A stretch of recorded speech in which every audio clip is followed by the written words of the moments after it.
m'appelle Maï Lévesque.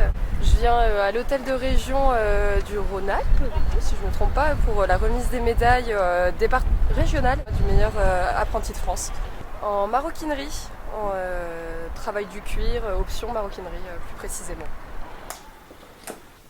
Une fois, moi, j'ai une dame qui est arrivée ici, elle avait des larmes aux yeux. C'était le sac de sa mamie, qui était partie peu de temps avant. Elle m'a ramené son sac en me disant j'ai retrouvé ça dans ses affaires en fouillant. Est-ce que vous allez pouvoir faire quelque chose? Enfin, c'était pas vraiment du cuir. Enfin, voilà. Quand elle est venue chercher, c'était incroyable. Moi, je suis trop sensible. Alors, quand les gens ils ont les larmes aux yeux, j'ai tout de suite les larmes aux yeux. C'est ça, c'est aussi pour ça qu'on fait notre métier. C'est pour ces moments là qui sont hyper importants. C'est dans notre ADN, je crois, avec Emeline. De pouvoir transmettre, échanger, partager. Et puis, on a quand même l'objectif d'agrandir l'équipe. La réparation, c'est quelque chose qui nous tient à cœur parce que des objets, pourquoi aller en recréer alors qu'il y en a qui existent avec des histoires qui sont très fortes. Donc, ça permet de conserver des métiers, ça permet de voir ce qui était fait avant avec des pièces, que ce soit dans la métallerie ou dans le cuir, c'est extraordinaire. Donc il y a plein de choses qui existent, donc autant les conserver du mieux qu'on peut, sans qu'on voit qu'on soit passé dessus. Donc ça c'est important et donc on est 3 mais on espère bien être plus. Donc ça passe par la formation parce que ça n'existe pas.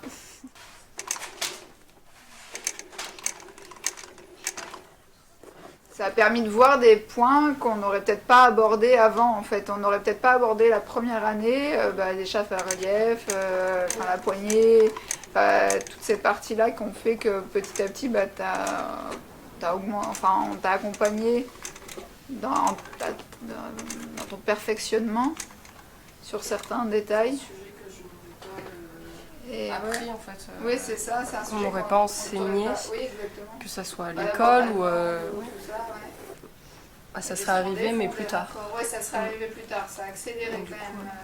Et ça a facilité pour après. Oui, de fou. Quand on forme quelqu'un, alors déjà, il faut faire des efforts dans la communication pour être sûr que ce soit bien compris. Et qu'on arrive à transmettre de la bonne manière, en tout cas ce que nous on ressent.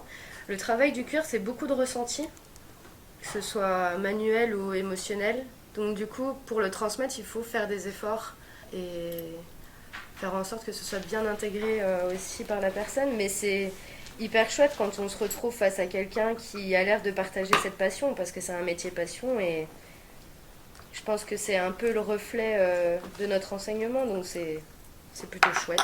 Faire les meilleurs apprentis de France, ça m'a appris à être curieuse sur le métier, sur comment créer un objet de toute pièce, que ça soit de la gamme de montage à la réflexion avant la conception.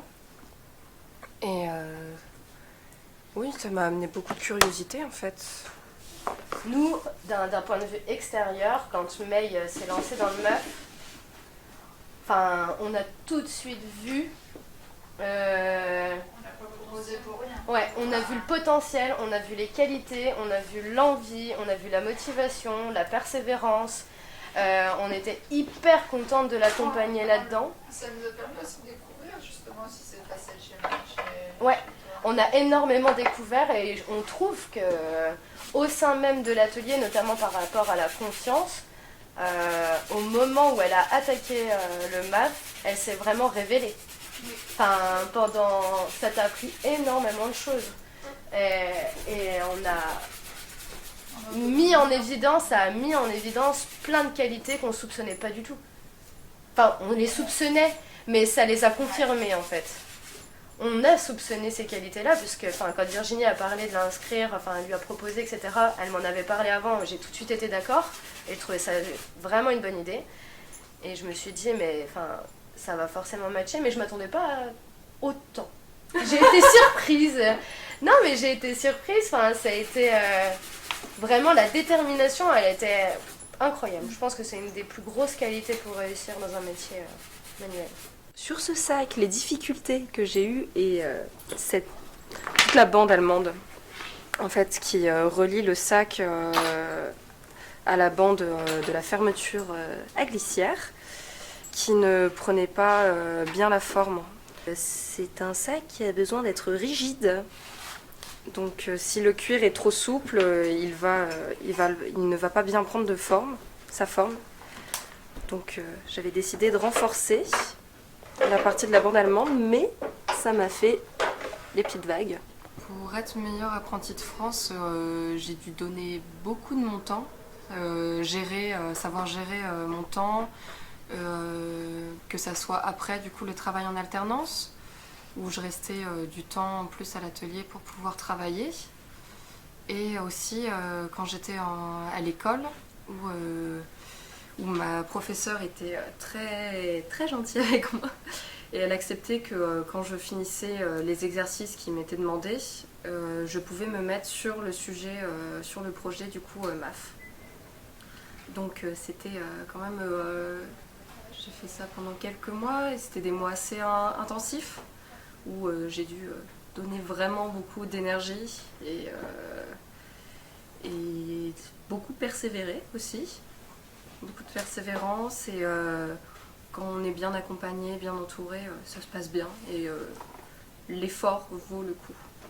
Il y a énormément de choses qui se cachent derrière, d'informations qui se cachent derrière un sac, derrière un montage, et il suffit juste d'être un petit peu curieux et de vouloir approfondir dans le sujet.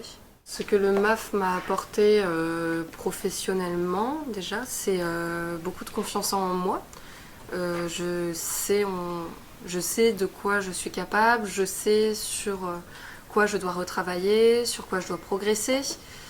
Et ce n'est pas forcément une fatalité, c'est toujours améliorer ses capacités et savoir que MAF c'est le début et qu'on peut toujours progresser pour faire après les MOF.